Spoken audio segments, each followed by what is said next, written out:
पूरी जी जान लगा दी कि वो इंडिया अलायंस में घुस जाए। किसी तरह अगर इंडिया अलायंस में घुस गए तो भाई अपनी एक सीट निकाल लेंगे। बेचारा घबराता है कि अपने आप लड़ना पड़ जाए तो जमानत जब्त हो जाएगी। परंतु साथियों, बेचारे की किस्मत इतनी खराब कि इंडिया अलायंस में होके भी बेचारा बेघर घूम रहा है। बेतुकी बातें करता है कि अब उसकी और बातें करेंगे तो हमारी बेइज्जती हो जाएगी। तो अब हम इससे आगे बढ़ते हैं। किस्म किस्म के लोग छोड़ रखे, अब नाम लेके उनको बताना क्या, उनको हवा देने की कोई जरूरत नहीं, पर वो आप लोगों को कुछ इस तरीके से भटका रहे हैं। वो मैं काम आपके सामने रख देता हूँ और आपको बोलता हूँ कि आपसे विनती करता हूँ कि उनके चक्करों में ना पड़े, क्योंकि एक बार आप उनके चक्करों में फंस गए तो फिर वहां से निकालना बहुत मुश्किल होगा। साथियों, ये आदमी अपने आप को मसीहा बताता है। ये आदमी कहता है कि मैं सड़क पे उतरूंगा अपने समाज के लिए, आंदोलन करता है, झगड़ता है, लड़ता है, हमारे युवा साथियों को लेके पहुंच जाता है। फिर क्या होता है, हमारे युवा साथियों पे मुकदमे होते हैं और जैसे ही मुकदमे होते हैं वे बेचारे ढूंढते फिरते हैं कि भाई साहब हमें बचाओ। वो आदमी फिर यहां से छोड़ के दूसरी जगह भाग जाता है, वहां पे आंदोलन करता है और इस कारवां में हमारे सभी युवा साथियों पे मुकदमे दर्ज कराता जा रहा है। अगर आप पे एक बार मुकदमा दर्ज हो गया साथियों, तो सरकारी नौकरी मिलने में मुश्किल हो जाएगी, रोजगार मिलने में मुश्किल होगा। ये आपको आज गरम खून नहीं दिखा के, इमोशनल करके आपको सड़कों पे ले जा रहा है और बाद में फंसा रहा है। साथियों, सड़क पे लड़कर आपको वोट, आपको आपकी ताकत, आपको सत्ता में आने का मौका नहीं मिलेगा। आपको अपने समाज को जागरूक करके, अपने पार्टी को मजबूत करके उसको सत्ता में लाकर न्याय और रोजगार मिलेगा। साथियों, ऐसे नहीं मिलता रोजगार, ऐसे नहीं मिलता न्याय।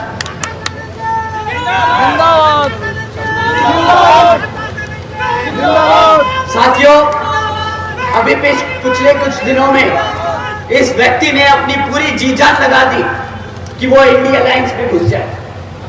किसी तरह अगर इंडिया अलायंस में घुस गए तो भाई अपनी एक सीट निकाल लेंगे। बेचारा घबराता है कि अपने आप लड़ना पड़ जाए तो जमानत जब्त हो जाएगी।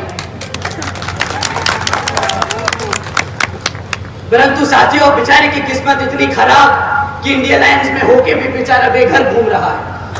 पूछ रहा है कि साला कोई एक सीट तो दे दे भाई। अब अपनी खुद की पार्टी से लड़ना पड़ रहा है। भाई साहब, आजकल जीतने के लिए क्या क्या नहीं कह रहे कि भाई बसपा का प्रत्याशी बहुत कमजोर है, वो लड़ नहीं पाएगा। हमारे प्रत्याशी जी से मैं एक बार रिक्वेस्ट करूंगा कि जरा सामने आइए आप। अब बताइए साथियों, अगर हमारे प्रत्याशी आपको कमजोर लग रहे हैं, अगर आपको हमारे प्रत्याशी किसी भी तौर तरीके से लग रहे हैं कि वो आपके बीच में खड़े होकर आपके हकों के लिए नहीं लड़ सकते, तो साथियों आप यहाँ पे अपने हाथ ना उठाएं। परंतु अगर आपको लगता है कि हमारे प्रत्याशी उतने ही मजबूत है जितना हमारा कैडर, उतने ही मजबूत है जितने हमारे कार्यकर्ता, तो आप सब अपने हाथ उठाएं और बताएं कि यहाँ पे सामने वाले की जमानत जब्त होने वाली है और यही प्रत्याशी उसको वोट देने वाले हैं।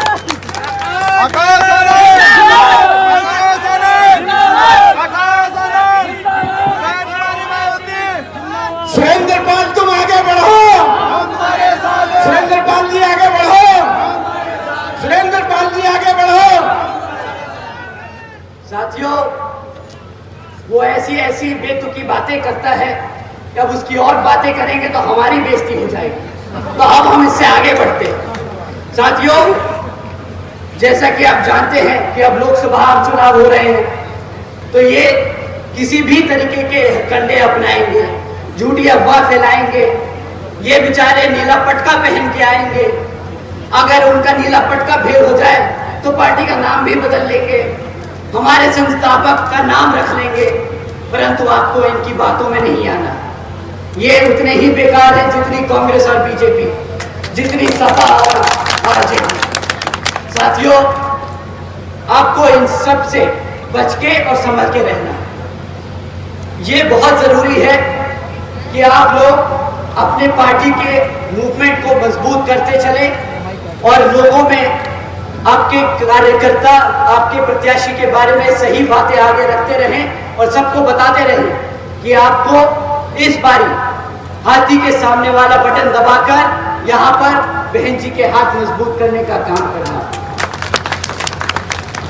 साथियों, आगे की 3 लाइनें मैं वो बोल रहा हूं जो बहन जी ने मुझसे बोला लिखा बोलने को। साथियों, ये मैं बहन जी के शब्द आपसे दोहरा रहा हूं। बहन जी ने कहा कि उनकी खास तौर से आदरणीय बहन जी की अपील है कि इस समय देश में हो रहे लोकसभा आम चुनाव में आप सभी लोगों को हर मोर्चे पे सावधान रहना होगा। आप लोगों का वोट बहुत कीमती है। आपका वोट कोई खरीद ना सके, आपका वोट कोई लूट ना सके, आपका वोट कोई किसी तरह कब्जा ना सके। साथियों, जाति बिरादरी, धन बल, मंदिर मस्जिद या किसी भी विभिन्न आदि के नाम पर कोई स्वार्थी अपने जाल में फंसाकर आपका वोट का कोई दुरुपयोग ना कर ले, क्योंकि देश के हर एक महिला पुरुष व सभी युवा साथियों को आदरणीय बाबा साहब डॉक्टर भीमराव अंबेडकर जी के दिए हुए इस वोट की ताकत को आप ज़ाया न करें। साथियों, अब अंत में मैं अपनी बात खत्म करने की अपील है कि इस समय देश में हो रहे लोकसभा आम चुनाव में आप सभी लोगों को हर मोर्चे पे सावधान रहना होगा। आप लोगों का वोट बहुत कीमती है। आपका वोट कोई खरीद ना सके, आपका वोट कोई लूट ना सके, आपका वोट कोई किसी तरह कब्जा ना सके। साथियों, जाति बिरादरी, धन बल, मंदिर मस्जिद या किसी भी विभिन्न आदि के नाम पर कोई स्वार्थी अपने जाल में फंसाकर आपका वोट का कोई दुरुपयोग ना कर ले, क्योंकि देश के हर एक महिला पुरुष व सभी युवा साथियों को आदरणीय बाबा साहब डॉक्टर भीमराव अंबेडकर जी के दिए हुए इस वोट की ताकत को आप ज़ाया न करें। साथियों, अब अंत में मैं अपनी बात खत्म करने। साथियों, जैसा कि आपको पता है, बी मिशन टीवी हमेशा ग्राउंड जीरो की रिपोर्ट आपके बीच रखता है। अगर आपको हमारा काम पसंद आता है तो बी मिशन टीवी को आर्थिक मदद करें, जिससे कि हम यूं ही निरंतर ग्राउंड लेवल पर काम करते रहें। स्क्रीन पर दिख रहे QR कोड को स्कैन करें और अपने दान की राशि बी मिशन टीवी के खाते में भेजें। QR कोड के अलावा आप हमारी UPI ID bmissiontv@ybl पर भी मदद भेज सकते हैं। जय भीम।